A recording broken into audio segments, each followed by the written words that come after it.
Hello, H2. Parang ang payat ng gulong nito no. Ang size niya is 195/55. Napapayatan ako sa gulong niya. O baka nasanay ako sa 200 na size ng gulong. Dalhin natin sa Clark to kasi mainit ngayon no. Maganda yung panahon. Pero syempre, every time na lalabas ka, kailangan full tank lagi.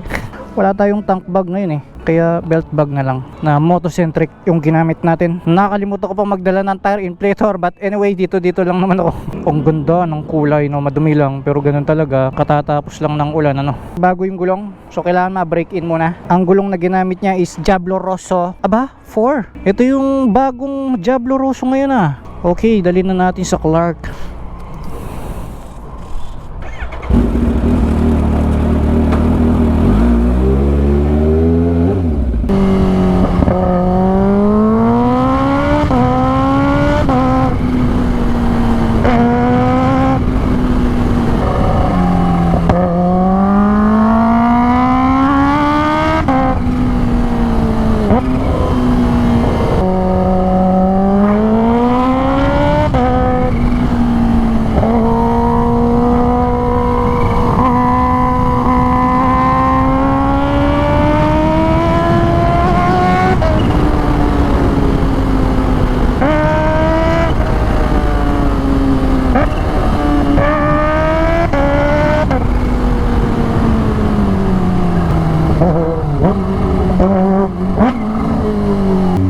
Hindi ko masagad yung throttle. Ang dulas ng upuan. Nasisira yung balance ko dahil sa upuan dumados-dos. Bago nga pala yung helmet ko ngayon. Pakita ko sa inyo. Tada! Naka Geely carbon fiber helmet tayo ngayon. Sinuot ko na to dati pero nagtry lang ako ng ibang model ng Geely. Dami kasing model ng Geely. So bumalik ako sa carbon fiber kasi nga yung lock nito is double D-ring. Siyempre alam naman natin na mas okay yung carbon fiber na helmet compare sa mga ABS plastic na gawa na helmet Although safe pa rin naman yun, pero iba yung level ng carbon fiber bukod sa mas matagal yung buhay nito at mas magaan Tapos nilagay ko na rin yung Lexin Bluetooth intercom. Di ba yung previous helmet na ginagamit natin is yung ako lang yung meron. Kung ikukumpara yung bigat nito sa bigat nun, mas magaan pa rin to kahit nakalagay yung ating Bluetooth intercom.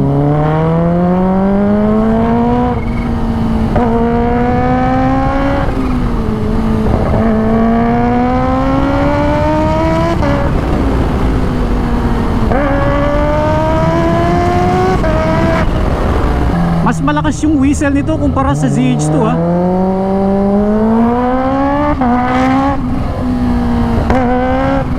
Diba?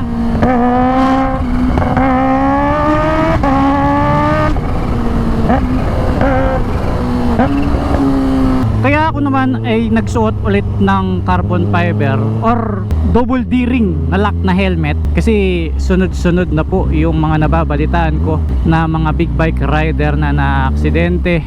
O syempre, i-absorb natin yon as lesson na rin, di ba? Kahit hindi tayo yung na-aksidente.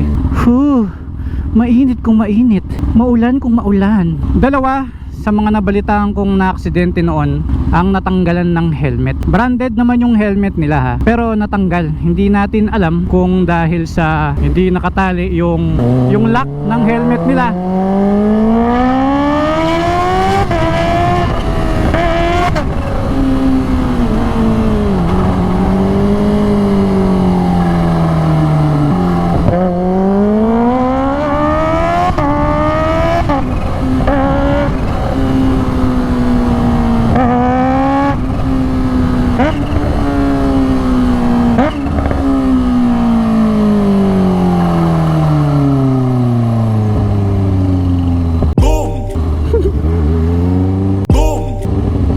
Kaya ako naman ay natakot. Safe naman ang quick release. Very convenient pang gamitin araw-araw. Kaya lang sa araw-araw na ginagamit mo yung helmet, di ba meron siyang tick sound, yung trrrr pag nilalak mo, di ba?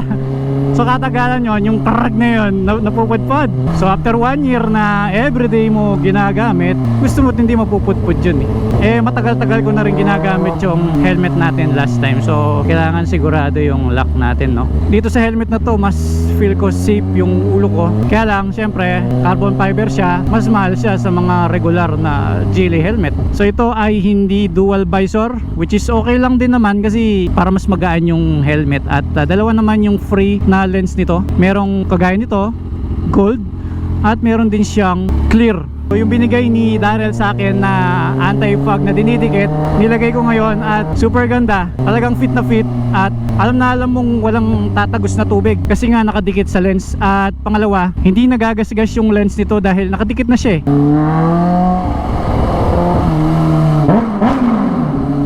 Pwedeng wala yung bomba natin dun eh, no?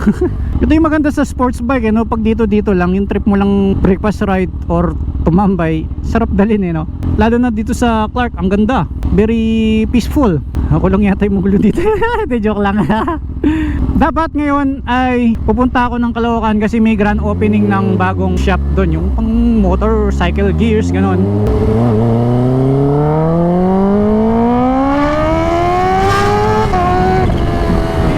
Masagad, umaatras yung puwet ko.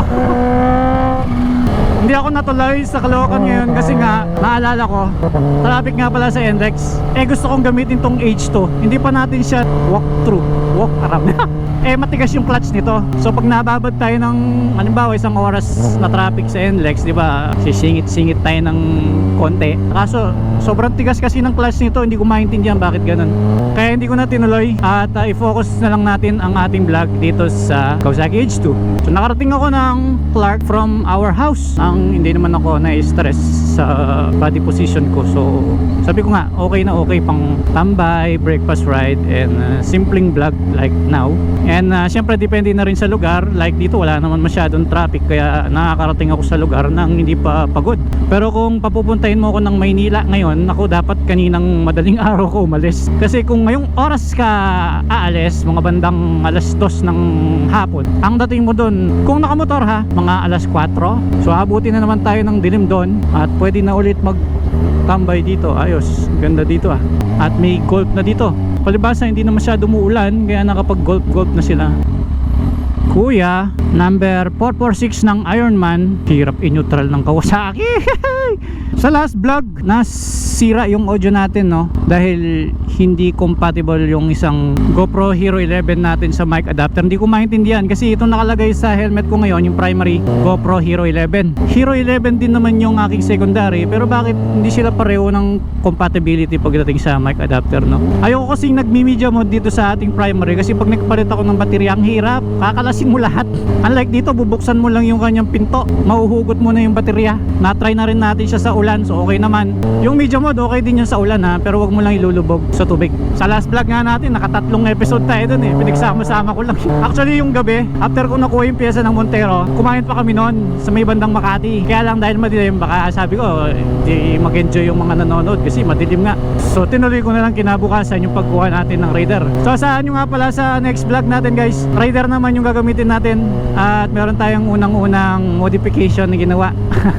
Minor lang, gusto ko kasi bawat piyesang nilalagay ko sa Raider 150 natin is kasama ko kayo kasi para ma-feel din ninyo na magkaroon ng brand yung Raider at isi-set up ninyo soon. Kapag kayo naman ang nakabili ng Raider 150, at least kahit pa paano mayroon akong naibigay na idea sa inyo kung maganda bang tignan, kung magkano, kung worth it ba yung presyo. Syempre kailangan matibay yung item, so pipili tayo ngayon ng brand ng accessories para kay Raider 150 na matibay. At ang gusto ko hanggat maaari, isang brand lang ang ilalagay nating pyesa sa ating Raider 150. Pangarap ko yun guys, kahit naka big bike na tayo, gusto ko pa rin magkaroon nun. Since hindi naman natuloy yung ating GSX S1000 edi ituloy natin sa Raider 150, at least masisetup pa natin. Pag kasi sa big bike guys, hindi natin masisetup ng sagad, yung pang madiinan ba, kasi yung big bike is pogi na yan, as is na yan. Yung mga minor parts lang naman yung papalitan natin eh, yung gulong, yung mga slider, yun lang. Pero sa Raider kasi, dahil sa sobrang dami ng pyesa niya at accessories na available sa market, talagang halos lahat, kulang na lang pati makina mapalitan mo. Okay, nandito na tayo sa favorite tambayan. Dito review pero gusto ko lang ma-appreciate natin yung motor. Ito nga pala yung outfit natin. Total, naka secondary camera na rin tayo. Ngayon ay suot ko yung ating belt bag na Motocentric. Nakalimutan ko pa yung tire inflator, sayang, pero kasya yan dito sa bulsa. Nandito lahat yung mga battery, ORCR, lisensya, cellphone, sticker syempre, and money. dito sa ating belt bag. Ito naman yung itsura ng ating gear. Tanggalin ko yung aking belt bag. Same pa rin yung ating pant and ating jacket at yung gloves natin na Sphinx na merong bulsa. Hindi ko pa nga naitanggal yung pera kahit nalaban. Pati pera nalaban. So kita nyo ang ganda ng helmet natin. Super linis at bagay sa outfit. May carbon fiber honeycomb pattern pa. Then ang ganda ng lens kasi kakaiba yung shape, no? Pagdating sa fit sa ulo, itong helmet na ito is size medium, fit na fit sa bungo ko, no? Okay, sumada ako na tayo dito sa motor. Ayun, ang ganda. Kahit di na ako magsalita, sa forma pa lang ng motor, alam na nating maganda siya at mabilis. Pero kung ang pag-uusapan natin is yung comfort, syempre sa ibang motor natin makikita yung comfort. Kung gusto mo ng power, forma, performance, isa ito sa sikat na motor na pwede mong pagpilian kung naghahanap ka ng mga 1000cc na motor. Original color nito is gray. So, wala namang lumabas na Kawasaki H2 na kulay white, pero buti naman at naisip ng naunang may-ari nito na kulayan niya ng white kasi nga para mas maging kapansin-pansin yung fairing, yung shape at yung design ng kabuuang motor. Itong sports bike na ito parang naked bike na pinilit gawing sports bike kasi kung makikita nyo yung mga fairings niya parang pinatong lang no? Kasi tingnan nyo, like itong tambucho wala man siyang araro kung tawagin talagang hubad no? Tapos itong fairing niyang ito pinatong lang para magkaroon ng cover ng maliit, tapos ito parang pinatong lang din. Then ito, hindi pa ginawang buo. Pagdating sa makina, wala nang naka-cover dito. Kitang-kita yung kanyang frame. Dito, ito rin yung frame niya na mukhang cover pero ano po to, matigas po ito. Ito kasama sa frame to na naka-attach dito. Tapos ito yung fairing niya sa likod. Tingnan nyo, parang pinatong lang din. Parang nakahiwalay siya dito. Yung taillight niya, sumusunod sa forma. Patusok din. And basic lang yung kanya brake light dito. May stopper siya dito. Alam na madulas ang motor, may stopper siya. Pero hindi, siguro kapag malaki yung puwet nung magmomotor, at least may sandalan siya dito. Pero ako kasi hanggang dito lang yung puwet ko Tapos pag umaarangkada, dumudulas pa napupunta dito. So maganda rin, nilagyan nila ng malambot na rubber dito, no? Para nga naman hindi masundol yung puwet mo kapag ka nabigla. Ito yung kanyang tangke na mismo to, no? Yung ibang mga motor kasi may mga plastic cover dito. Same sila ng Z1000, yung itsura ng tank cover. Dahil pagdating dito sa left side ng motor, iba siya sa right side kasi nandito yung kanyang air scoop para sa kanyang supercharge. Kaya dito sa bandang right, makikita mo dyan yung kanyang supercharge. Sa CH2 may kulay to, pero dito chrome and black yung combination niya. Dito papasok yung kanyang hangin papunta dun sa kanyang supercharge, diretso papunta dun sa kabila. Hindi ako sure kung talagang ganito na to or aftermarket, pero palagay ko dito talaga to kasi Brembo naman Brembo rin ito yung clutch niya. Pero nagtataka ko, may paganyan-ganyan pa siya pero ang tigas, no? Siguro dahil sa clutch spring ito, dahil syempre dapat mabilis yung motor, makapit yung kanyang clutch kaya matigas yung clutch spring. Siguro ganun, no? Sa harapan niya, napaka-pogi, no? Buti naman itong H2 is pantay yung kanyang muka sa harap. Although may screen ito wala. Sa ZH2 kasi hindi pantay. Pero dito at least ang gandang tignan, parang kotse. Headlight niya isang piraso nasa gitna. Ito yung daytime running light. Yung logo syempre ng H2, hindi mawawala yan. Katulad ng ZH2 natin. Ito pa ang maganda dito, yung kanyang side mirror is nakadesenyo para mas maging aerodynamic. May ilaw pa. Itong windshield natin napakaliit, ano? Ito yung kanyang clutch na napakatigas, Brembo. Yung mga pindutan niya na kino-complain ko sa last vlog, kapag nagsi-signal light, ang layo ng switch ng signal light, no? Pero buti yung busina niya is malapit lang sa thumb. Ito yung kanyang pass light and high switch. Ito naman yung pag-control ng ating menu. Sa kabila naman, ito yung para sa mode and starter button. Stock pa yung kanyang handle grip. Mukhang talagang hindi gamit na gamit tong motor na to kasi na-maintain pa rin nila yung mga stock parts, ano. Cable yung kanyang throttle, kaya siguro walang auto blip, ano. Brembo yung kanyang brake, all adjustable, pati yung clutch. Di susi pa ang motor na to at pareho sila ng design ng susi ng aking ZH2. Pero dito lang nagkakatalo, magkaiba sila. Pero buti naman pagka iniikot ko, hindi matigas, ha. Ayan, meron siyang logo ng H2. Meron siyang orange na steering damper kagad, oh. Tapos yung kanyang front suspension, KYB na pala, oh. Pero manual adjustable siya. Dito naman tayo sa gauge niya. Pag in-on mo, oh, lupet. Ito talaga yung the best dyan, Tapos may mga ilaw-ilaw siya dito, no? Itong motor na to, alam ko, hindi naman green itong frame niya, no? Mukhang pina-repaint niya ito. Tapos yung pagkaka-green niya, hindi yung Kawasaki green na katulad nung sa ZH2 ko. Malinis yung pagkakagawa, no? Kasi tingnan nyo itong Kawasaki na badge. Ito yung nakakatakot dito. Ito yung oil pan na naka-expose yung kanyang tornilyo. So pagka sumayad ka sa humps, dito pa naman banda yung brake point. Ito yung delikado dyan, no? Ito yung iwasan nyo. Single swing arm po siya. Ito yung para sa sprocket. Hindi ko alam bakit may cover na ganito ito. Pero okay siya kasi hindi nakikita yung tornilyo na pinagmamountingan ng sprocket. Ito yung tornilyo ng para sa mags. Ayos, parang sasakyan lang Hindi, may butas siya sa gitna So Brembo yung caliper niya sa likod. Ito, mukhang repainted din at di ko maalala ganito yung kulay ng original color niya. Yung rear suspension niya is KYB din, manually adjustable. Yung tambucho niya guys is full system exhaust gawa ni Orion at mukhang titanium siya kasi nagbo-blue siya pati dito. Kung makikita nyo yung butas, napakalaki. So buti naman naisip nilang lagyan ng ganito para hindi pumasok yung dumi dun sa butas. Mukhang bagong change oil lang ang motor na to. Green pa yung kanyang oil, nice. At may engine slider din siya. Hindi ko lang maintindihan bakit dito. Di ba dapat pa ganyan siya. Brembo yung brakes niya. Axle slider, Rizoma yung brand. Naka-RNG cover na rin pala yung kanyang radiator guys. Kung titignan niyo yung makina niya, parehong-pareho sa ZH2 natin. Yung fairing lang talaga at yung shape ng motor ang nag-iba. At hindi ako sure kung pati yung power nito is iba dun sa ZH2. Pero mukhang mas malakas to. Kasi bawat piga ko, 10 poste kagad. Sa mga sports bike, di ba kapag sinabing sports bike, sigurado tip-toe ka dyan kasi mataas yung puwit nila, Pero dito sa Kawasaki H2, hindi ako tip-toe. Kasi siguro hindi ganun kataas yung puwit niya. Or dito, medyo mababa siya. Tas dito na lang sila bumawi sa puwitan ng motor. Po tayo ngayon para pakita ko sa inyo na hindi ako tip-toe. Ayan guys, flat-footed ako. Nga pala, 5'7 nga pala ako guys Ayan abot na abot ng isang katulad kong 5'7", hindi mahirap itayo yung motor. At pag nakasakay naman, ito yung itsura ko. Kung i-rate mo yung pagkakasubsob, pakiramdam ko hindi siya ganun kasubsob. Unlike sa ZX6R or R6. Or baka matagal na lang akong hindi nakapagmotor ng ibang sports bike, kaya feeling ko parang okay pa rin naman yung body position niya. Lalo pag diniretso mo yung likod mo, yung bigat sa harap okay naman. Hindi naman lahat napupunta sa palad natin yung bigat. Start na natin yung motor.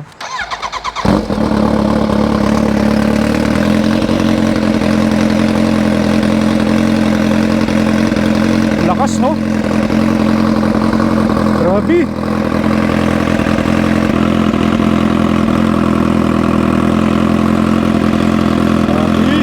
Ito naman yung tunog ng makina.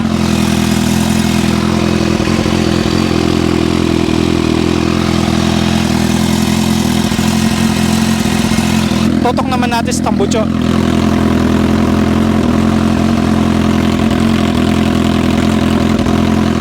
Grabe, I-rev na natin.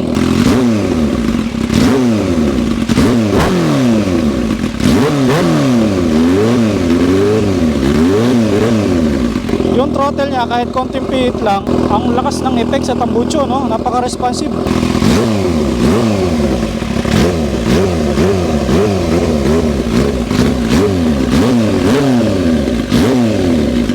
Okay, so isasagad na natin yung tambucho guys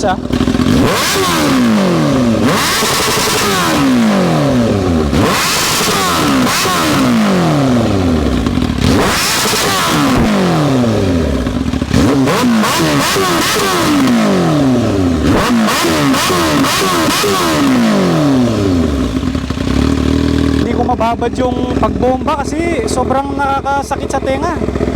Nag-vibrate yung dalawang tenga ko. Grabe, lakas. Solid to. Ito yung pinakamaingay na motor na nagamit ko. Pero kapag ka naka-idle, okay naman. Hindi naman siya bulahaw. Pero pag talagang tinrottle mo, naku. Kapag personal mo narinig to, ang sakit sa tenga. Grabe.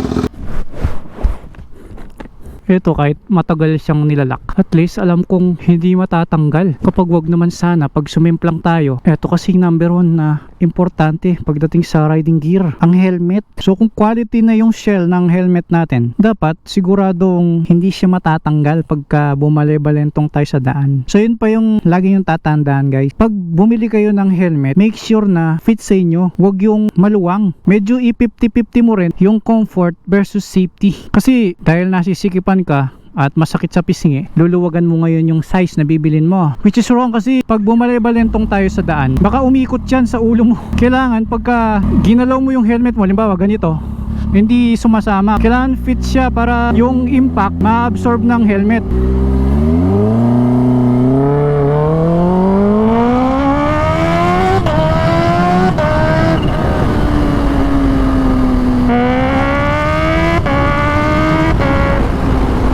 O nga pala, no, chinek ko kanina yung camera, medyo nakataas siya, no. Gusto ko nakikita yung gauge pag nagmomotor, no. Kasi hindi ko kasi makita yung correct angle dahil bago tong suot nating helmet, kumbaga hindi pa ako sanay dito, no. Tingnan nyo, flat footed ako. Ang sarap huminto sa stoplight. Na chill lang ako, wala akong pagod sa katawan. Kung ang lugar ninyo is more on ganito, probinsya, walang masyadong traffic, okay ito.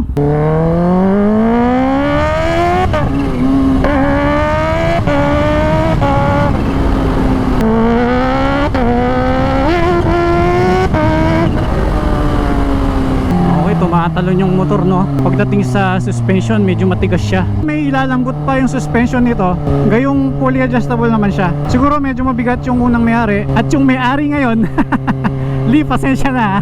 So kaya mas matigas ng konti. Siyempre bilang ako na 60 kilograms lang so kailangan mas malambot ng konti para yung talbog hindi ako itatapon.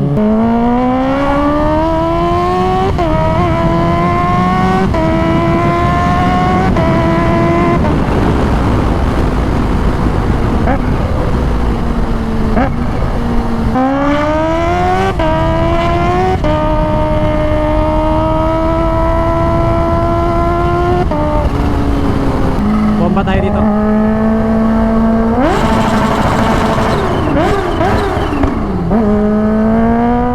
Sa ride natin ngayon, ini-enjoy ko lang yung Kawasaki H2, which is ganun naman talaga dapat nag-enjoy ka sa ginagawa mo. Sa buti naman hindi umuulan, relax yung katawan natin, no? Hindi tayo na nginginig dahil sa lamig. Meron na tayong gustong motor pero dahil nakakapag-try tayo ng iba pang motor, parang nagbabago yung decision mo at parang ito na lang yung gusto mo, no? Baka nakakapag-try tayo ng iba't ibang motor, pero since wala tayong sports bike, okay to. Yun nga lang yung clutch lang, pero alam ko naman may solusyon para medyo lumambot ng konti yung clutch niya. Kasi yung clutch ng ZH2 ang lambot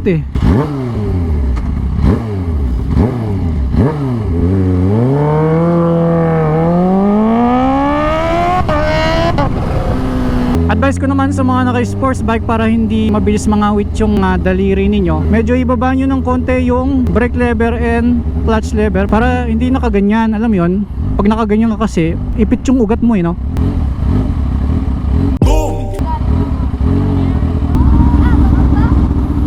Okay.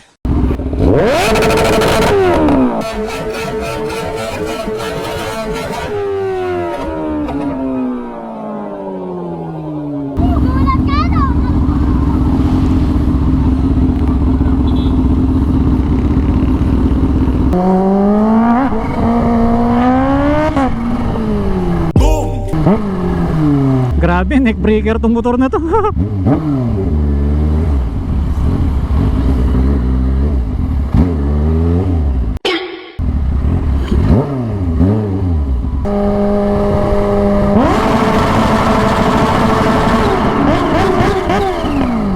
Madadaanan natin yung may-ari ng motor.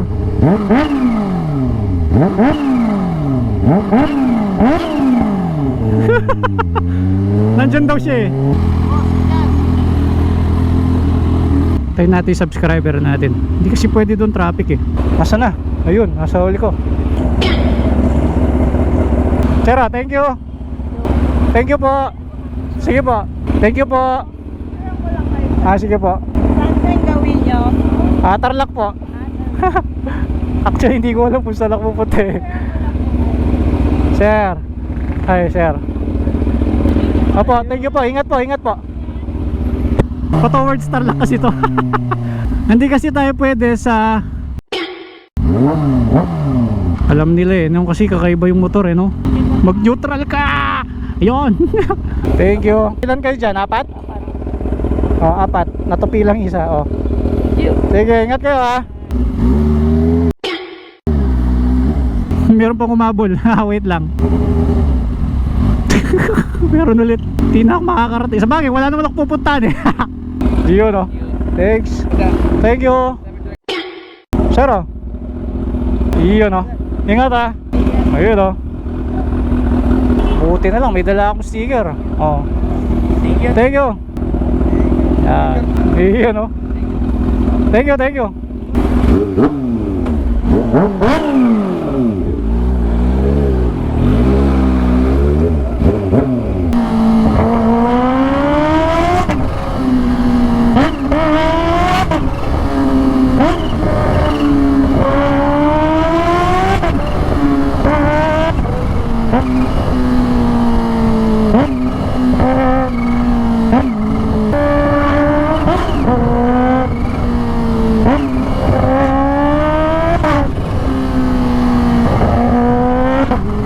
Welcome to Bamban Tarlac. Guys, about naman dun sa Raider 150 natin. Actually ngayon nasa pickup ko pa pero gagawan ko na ng content next time.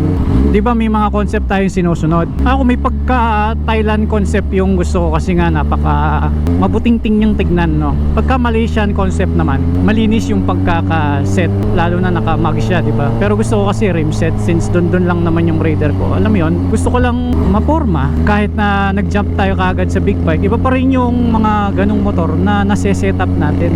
Alam mo, pupunta ka nga lang sa 10th Avenue Caloocan, ang dami mo nang mailalagay sa Raider, di ba? Ayoko naman ng chop suey na pyesa. Kung kaya naman ibigay lahat ng isang brand, doon na ako sa isang brand. Sakto naman si Roed, meron siyang pinagtatrabahuan ngayon na ang produkto is for mga pyesa ng motor. So siyempre kaibigan natin si Roed, makakakuha tayo ng magandang presyo sa kanya. Hindi naman tayo nambuburahot eh. Bibili naman tayo sa kanila, pero siyempre dahil kaibigan natin yung nagtatrabaho doon sa isang company, hindi makaka-discount tayo, di ba? Kaya ganyan din ako na enganyong bumili ng Raider kasi meron na akong mapagkukuhanan ng pyesa. Nakabili na ako ng 3 pyesa sa kanila at mura naman. Kaya sa next content natin, yung unang-unang pyesang ilalagay natin sa motor, yun ang ibablog natin.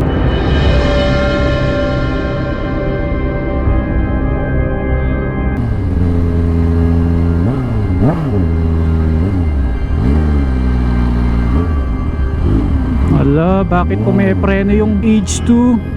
Bakit pumepreno siya? Anong problema? Kumakat yata yung preno niya sa likod, no? Ayun, oh. Parang pumapakat yung preno niya, no? Dahil sa naulanan at luma na yung motor. Pag kinaklats ko, umihinto yung motor, eh. Ngayon, okay na. Kanina, pigil, eh. Ano nangyari sa motor nila? Ayan, okay na. Ano nangyari?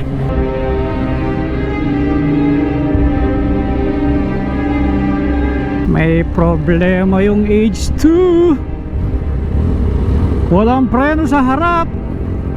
Nawawala ng preno sa harap. So, mukhang hindi ako makakarating sa plano ko ngayon kasi nawawala. Ano kaya ang problema? Wala akong nakikitang tagas dito, no? Sige, iikot na ako. Buti, malumanay lang yung takbo ko, no? Nako, Lee! Yare! Tingnan nyo. Whoop! Walang preno. Kailangan pinapump. Sa likod, may preno naman. So, ito siguro yung umiipit sa preno kanina, yung harap. Pumepreno siya, kaya di mo pinipreno. Ngayon, pinipreno mo, ayaw magpreno, eh, no? Baliktad tong motor na to, no? Yan lang, kailangan ipatingin nila ito. May problema yung motor mo. Nawawalan ng brake sa harap. Gumagano, no? Pumapasok lahat. Nung papunta akong Tarlac, bumi-brake siyang mag-isa. Yung pag nag-neutral ka, bigla siyang, alam mo yun, pigil. Nakuha ko sa video, eh. Tapos, di syempre, ikot na ako. May problema na, eh. Ginanon ko, pumasok lahat yung, yung brake niya. Oh, tingnan mo. Di ba dapat ganyan-ganyan lang yan? Tingnan mo, pasok, oh. Wala naman tagas, eh. Siguro may hangin. Kailangan i-bleed. Wait lang, ha? Hello, sir. Good afternoon. Sir, ginamit ko yung motor ni Lee, yung Kawasaki H2. Ngayon, unang-unang nangyari, pumipreno mag-isa. Nung nasa 4th gear ako, biglang parang pigil, alam mo yun? Parang nakakagat sir, ganun. Oo, ayaw niyang bumalik yung piston, parang nakaluwa. Ngayon, di pinreno-preno ko. Di nawala. Tapos umuwi na ako, nawala naman yung brake. Parang lumubog yung brake lever. Parang may hangin siya, ganun. Oo, kailangan mong i-pump bago siya mag-brake ulit. Then mawawala na naman. Kailangan mong bombahin ba? Ginawa namin yan sa tinanda lang namin caliper, pero hindi na namin na-inspect yung brake lights. Pero mas maganda siguro sir kung maladala sa ako sa akin para ma-check. Nagtataka din ako bakit nagkaganon. Sabi ko nga sa mekaniko ko, tinesting mo baka ako mabuti yung bike. Sabi niya, oo sir, tinesting ko naman. Eh kaso sir, yung testing niya hindi malayo, malapit lang. Parang tinest lang talaga niya yung preno, ilaw, chain mo, yung pressure ng gulong, ganun lang ginawa niya. Eh sige kakot, nag-pinback sa ceiling book, nagka-problema yung preno niya. Eh sabi naman niya sa akin, sir wala naman akong ginawa sa preno, binaklas ko lang yung front caliper. Eh tinanong ko siya, nung baka kung binaklas mo yung front caliper, in-inspect mo kung may mga ilik. Eh sabi niya sir, hindi na kasi naisalpa ko na din agad, tapos tinesting ko na nga lang yung operation niya, sabi niya sa akin gano'n. Lee, anong shop yan? So nandito kami ngayon sa cafe sa harap ng shop ni Lee. Yung ride na sinasabi ko, kakain kami sa labas. Ngayon pa natuloy. Magmumotor sana kami kaso ganito nangyari. Kapag may pagkain, nandyan si... Activate! Hindi po si Dada. Ano masasabi mo kay Dada? Dada, dapat sumama ka. Miss ka na namin. Tignan mo naman yung pagkain, no? Kung kailan wala si Dada, ngayon masarap yung pagkain, no? Dada, inanda to para sa'yo. Da, para sa yung vlog na to. Magsasacrifice ako. Ito nga, ang dami pa ditong chicken. Oo. Back pro. Okay naman. Mainit? Mainit. Kailangan eh, kasi iba yung aksidente pag big bike eh. Sir, tuloy na kami. Thank you, thank you. Okay. Tuloy na kami, nakamotor kami, naka-pick up ko eh. Sige, ingat ha. Hindi pa shoutout. Oo, sige, ang pangalan? Shoutout po kay papa ko. Dante Simpulan niya. Tapos sa pinsan ko na si Jen Ross. Ayun, okay. Thank you sir ha. Tawid lang ako.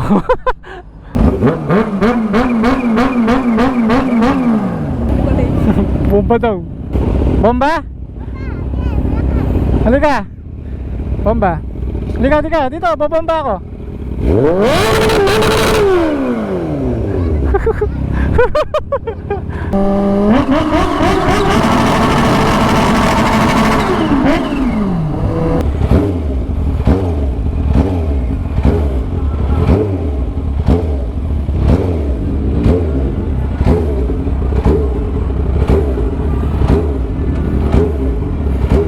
Chef, pagkakataon mo na magpicture, maliwanag dito. Hindi ka naman paalisin, nagkakarga ka. Ate, pwede mamaya pagkatapos na lang kargan. Oh. Nagaya mo yung thumbnail ko. Oo. Pinakamalakas na H2. Parang tong headlight niya para na lang mag-comply eh, no? Oo nga eh. Hindi, pero maliwanag naman. Okay. Oh. Gagawin mo ang thumbnail? Kasi hindi ka naka 16:9 eh. So kailangan lumayo ako para makakrap pa kasi yun, di ba? Oo. So pag uwi ka niyan, ito lang yung expressway kasi. Okay. So pabor sa'yo, at least malapit ka na lang. Parang hinatid lang kita. Oo. Parang kumain ka lang dito ah. Oo. Hindi naman eh. O paano? Tuloy na. At mag-outro na ako dito eh. Sige, ingat ka. Okay, ingat ka rin. Message ka pagka nasa bahay ka na. Ako pala dapat yung mag-ingat, no? Oo. Kasi yung preno.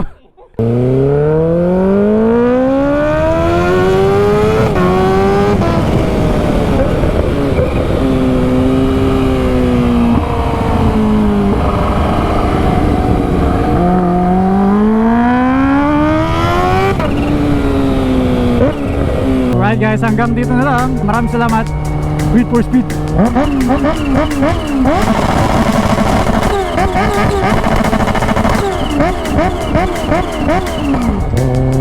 May pahabol pa.